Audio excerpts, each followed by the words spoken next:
Hola, buenas. Vamos a intentar resolver el examen de 2020 de la primera semana de estructuras algebraicas. Muy interesante este examen, ya veréis. Vale, empezamos por el ejercicio 1, apartado A, en el que se nos presenta un homeomorfismo que va de los racionales positivos dotados con el producto a los racionales positivos dotados con el producto, un homeomorfismo sobre sí mismo, tal que a cada elemento x le hace corresponder 3 veces x. Vale, sí, nos piden determinar a ver si f es homeomorfismo o no. Vale, para ello muy sencillo, ¿no? Recordamos que f es homeomorfismo si solo si f de a es igual, f de ab es igual a f de a por f de b. Calculamos, por ejemplo, f de xy, que es igual a 3xy. Calculamos f de x por f de y, que es igual a 3x3y, es igual a 9y. Y dado que no coinciden, pues determinamos que f no es homeomorfismo. Vale, vayamos ahora al apartado B, que en el apartado B también se nos presenta un homeomorfismo, presentado de la siguiente manera. F sobre de un homeomorfismo de G sobre sí mismo, definido de la siguiente manera: f de x es igual a x al cuadrado. Y nos piden determinar que f es inyectiva si solo si se cumple que el orden de G es impar. Para ello vamos a hacer uso de una propiedad, y es que un homeomorfismo f es inyectivo si y solo si se cumple que todo elemento x de Ker de f, o sea, para todo x de Ker de f, x es igual a la identidad. Dicho de otra forma, ¿no? Que el conjunto es el conjunto formado por solo la identidad. Vale, vamos a ir caso por caso. Primero de todo vamos a suponer que el orden de G es impar. 2k más 1 para algún k. Entonces, ahora aquí vamos a determinar un elemento del núcleo de f, a ver si x es igual a 1. Vale, pues si x pertenece a Ker de f, evidentemente no, x al cuadrado es igual a 1g.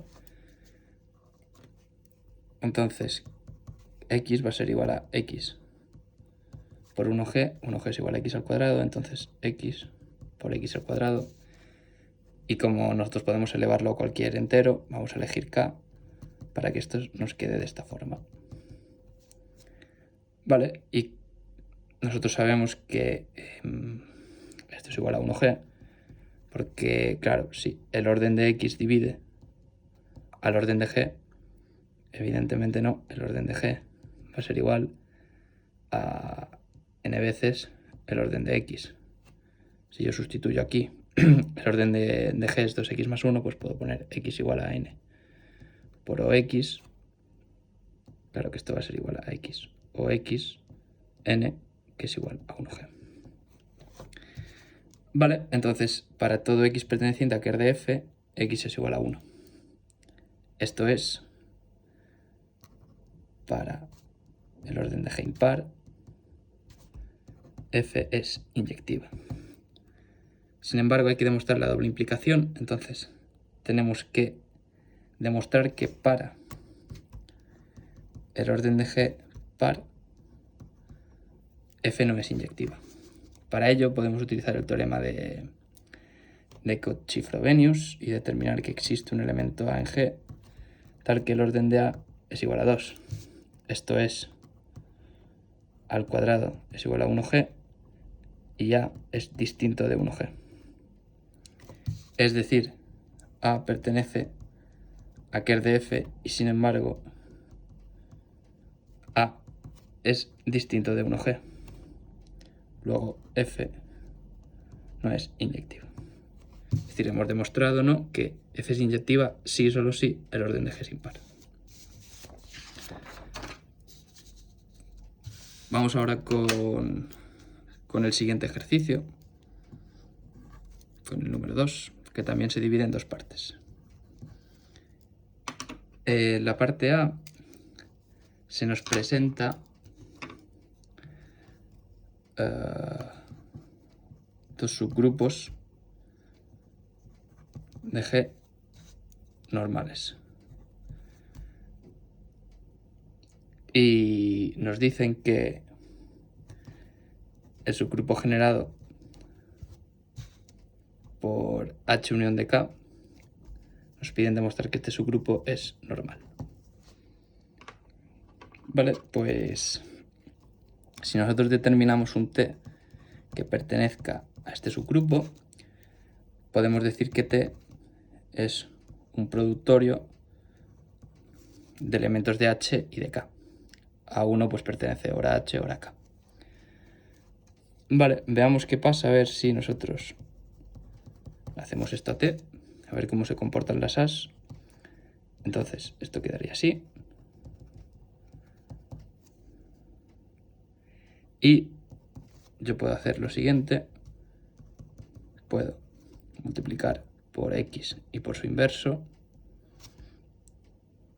Multiplicamos por X, por el inverso y por X. Como cada uno de estos elementos pertenecen ora a H, ora a K, es decir, si A1 pertenece a H, pues será H, y si no, pues a K, yo puedo determinar que este producto pertenece a K, a H unión K, el grupo generado por H unión K. Luego, pues puedo determinar que H unión K es normal. Vale. Y en el apartado B, lo que se nos pide es lo siguiente. Se nos presentan otra vez achicados subgrupos de G, no necesariamente normales esta vez, y se nos dice que el índice de H en G es n y que el índice de K en G es menor o igual a n, y además que K es subgrupo de H. Bueno, subgrupo no, subconjunto. Sí, correcto. Y nos piden demostrar a ver si podemos hacerlo, que K es igual a H. Vale, esto es muy sencillo. Primero de todo recordemos una cosa que creo que es necesario el apunte, que es que el índice de H en G representa la cardinalidad del conjunto cociente determinado por la relación de equivalencia R, definida en el libro, que coincide con la cardinalidad de esta otra relación de equivalencia también definida en el libro. Este conjunto cociente tiene forma de grupo si solo si es H un subgrupo normal de G. Entonces no tiene sentido aquí hablar del orden de un grupo, dado que no tiene estructura de grupo.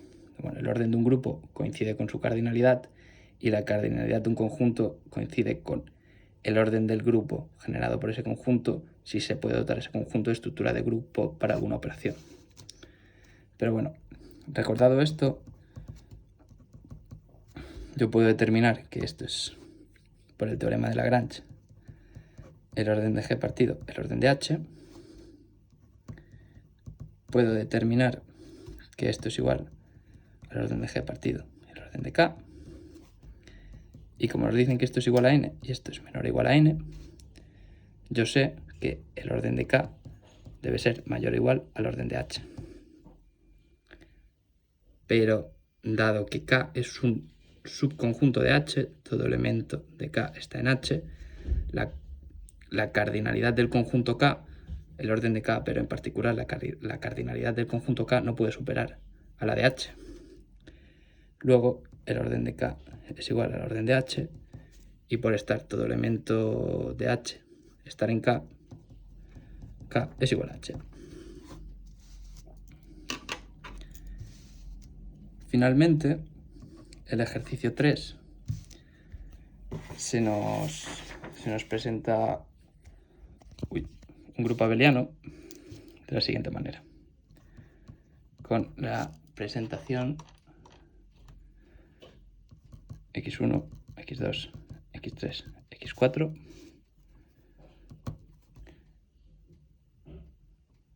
con 2x1 más 6x3 más 2x4 igual a 6x1 más 6x2 más 6x4 igual a, escribirlo aquí, 2x1, 12x3, 2x4 igual a 0. Vale, y nos piden determinar a qué grupo G, como grupo abeliano, es isomorfo. O qué grupo es G. Vale, generaremos aquí la matriz. Que nos queda esto de aquí. Vale, y vamos a ir pues resolviendo. Vamos a quitar estos doses, por ejemplo.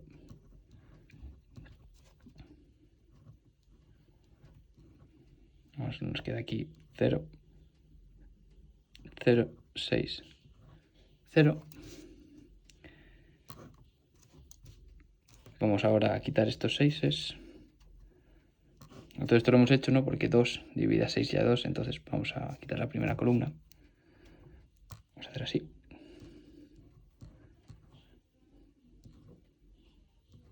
Aquí nos queda menos 18. Aquí nos queda también 0. Vale. Y aquí ya de una tajada podemos sacar este 6 de aquí, este 2, este 18 de aquí y este 2 de aquí. Entonces nos queda 2, 0, 0, 0, 6, 0, 0, 0, 6, 0, 0, 0. Entonces G es isomorfo a Z2, Z6, Z6, Z. Torsión de G es 266. Beti de G es 1. Perfecto. Y esto era el apartado A, porque en el apartado B, aquí vamos a hacerlo en pequeñito, se nos pide determinar todos los grupos de orden torsión de G. Es decir, todos los grupos de orden 6 por 6 por 2, 72. Vale, veamos que el primero que podemos tener es Z72. El segundo que podemos tener, vamos a factorizar 2 por 2 por 2 por 3 por 3, 72 factorizado.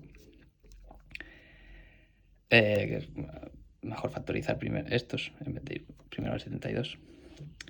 Vale, pues aquí, por ejemplo, si coges un 2 y todos los demás, 2 dividirá a todos los demás. Entonces 2 por 2 son 4, por 3 son 12, por 3 son 36. Correcto. Z36 por Z2. Vale, pues ahora cogemos, por ejemplo, 2, 2, 3 y el 2, 3, que dividirá el uno al otro. Entonces 2, 2, 3 es 12, 6.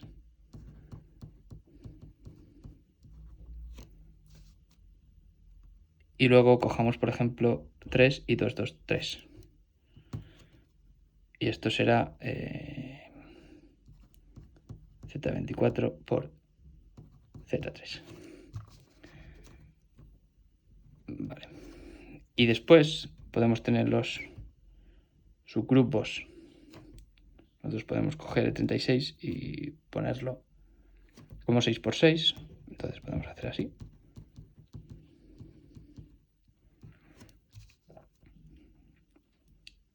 Después yo puedo coger aquí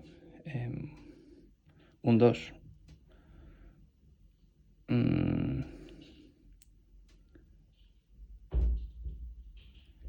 Otro 2 y 2 por 3 por 3.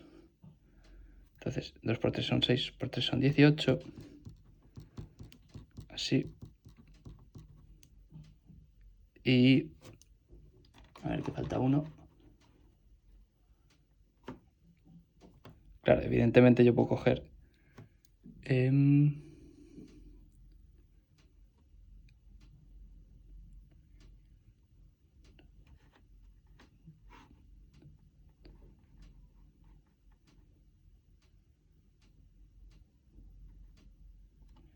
No, realmente no queda ninguno. Estaba pensando. No hay otra forma. Porque el 2 tiene que ser factor de todos, cada uno de estos 3 para que los divida el uno al otro. Entonces,